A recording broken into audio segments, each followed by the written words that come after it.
মেয়েদের বুদ্ধি নাকি হাঁটুতে থাকে, এটা কি ঠিক? একদমই নয়, মেয়েদের বুদ্ধি একদম ওপরেই থাকে। মেয়ে বলে বলছি না। দুটো বিল্ডিং এ আগুন লেগেছে, ঠিক আছে, একটা স্কুল আর একটা কলেজ। একটা অ্যাম্বুলেন্স এসেছে আগুনটাকে নেভানোর জন্য। তো কোন বিল্ডিং এর আগুনটাকে তারা তাড়াতাড়ি নেভাবে?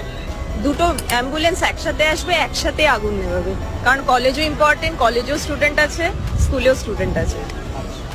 মানে তোমাকে আরেকটা কোশ্চেনটা বলছি, দুটো বিল্ডিং এই আগুন লেগে গেছে, তো অ্যাম্বুলেন্স আসছে আগুনটা নেভানোর জন্য। তো কোন বিল্ডিং এর আগুনটা তাড়াতাড়ি নেভাবে? দুটোতেই লাগাবে, কারণ দুটোতেই ইম্পর্টেন্ট। আপনার দুটোই শিক্ষা মন্দির না, একটা স্কুল একটা কলেজ। তাহলে মেয়েদের বুদ্ধি তাহলে বলছো হাঁটুতে থাকে না? একদমই নয়, একদমই থাকবেই না, থাকেও না। এটা ছেলেদের মনে হয়। যদি তাই না হতো তাহলে মেয়েরা এত এডুকেটেড হতো না, কখনোই জব করতো না, কখনোই মানে একটা মেয়ে তাহলে এখন বাড়ির মধ্যে যখন সংসার করে তো সবটা ওকেই হ্যান্ডেল করতে হয়। তাহলে বুদ্ধিটা তো সে হাঁটুতে থাকে, সে সংসার করবে না। আমি মনে করি যে একটা মেয়ে সবকিছু করতে পারে, সে বাড়ি কাজও করতে পারে, বাইরেও কাজ করতে পারে, সংসার করতে পারবে, সে সব